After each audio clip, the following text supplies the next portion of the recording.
Alors, je suis très fière d'avoir déposé depuis la semaine dernière 2 projets de loi. Le projet de loi numéro 392, loi concernant la sélection des sénateurs représentant le Québec, puis le projet de loi 393, loi affirmant la participation du Québec au processus de nomination des juges de la Cour suprême du Canada pour le Québec. Ça me fait d'ailleurs dire que s'il reste un brin de nationalisme au gouvernement, s'il reste un minimum de volonté de placer les intérêts du Québec d'abord, comme à l'époque du premier ministre Robert Bourassa, et de respecter l'une des revendications historiques du Québec, le premier ministre acceptera de faire cheminer ma proposition. Mais ça, ce n'est pas moi qui le dis, mais c'est l'actuel leader du gouvernement lorsqu'il était dans l'opposition. Il avait déposé un projet de loi qui était, somme toute, dans l'essentiel, l'exacte copie du projet de loi que j'ai déposé tant aujourd'hui que le projet de loi que j'ai déposé la semaine dernière, donc autant en ce qui a trait les juges que les sénateurs. D'ailleurs, hier, on a appris qu'il y avait eu une entente entre le gouvernement du Québec et le gouvernement du Canada pour que le Québec puisse nommer 2 des membres du comité de sélection pour le nouveau juge qui représentera le Québec à la Cour suprême du Canada, étant donné le départ à la retraite du juge Gascon en septembre prochain. Et donc, on aura seulement 2 sur 8 des personnes qui pourront formuler des recommandations au premier ministre du Canada.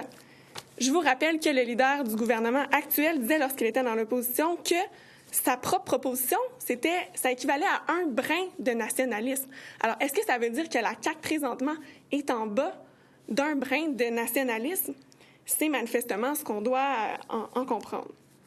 Je vous lis autre chose plus spécifiquement en ce qui a trait aux sénateurs. Bien, on peut aussi dire qu'en refusant que les 24 sénateurs du Québec soient sélectionnés par les élus de l'Assemblée nationale dans l'esprit du lac Meach, le gouvernement adopte la mauvaise stratégie et place le Québec, encore une fois, dans une situation de faiblesse, en refusant systématiquement de se donner les outils nécessaires pour promouvoir les intérêts du Québec au sein de la Fédération canadienne. Bien, ça fait 7 mois que le gouvernement de la CAQ est au pouvoir et pourtant, il n'a toujours pas déposer un projet de loi allant dans le même sens que le mien. Et là, ce que je viens de citer, c'était également les propos de l'actuel leader du gouvernement. Alors, est-ce qu'on doit en comprendre que la CAQ a déjà baissé les bras dans ce dossier-ci, qu'il refuse de se donner les outils nécessaires pour avoir le plein pouvoir dans la nomination des sénateurs qui représentent le Québec?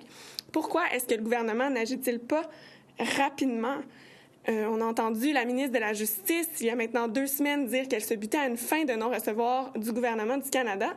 Bien, moi, j'espère que le gouvernement ne se contentera pas de si peu et ne baisserait pas les bras à ce moment-ci.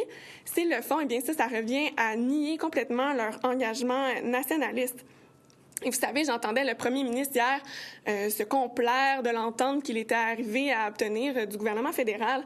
Vous savez que c'est très facile de s'entendre avec le gouvernement du Canada lorsque le Québec abandonne ses revendications.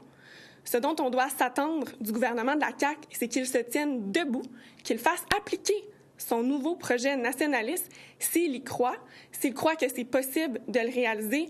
Moi, je serai là pour le talonner, pour lui mettre de la pression, pour qu'il se tienne debout.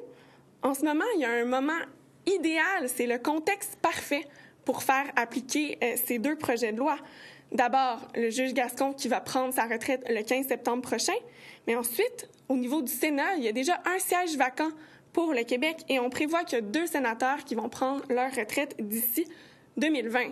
Et ça, c'est sans compter l'année électorale dans laquelle on se trouve. Alors, le contexte, il est idéal et c'est pour ça que je demande au gouvernement du Québec d'appeler rapidement les 2 projets de loi que j'ai déposés et qui vont dans le même sens que son projet nationaliste. Merci.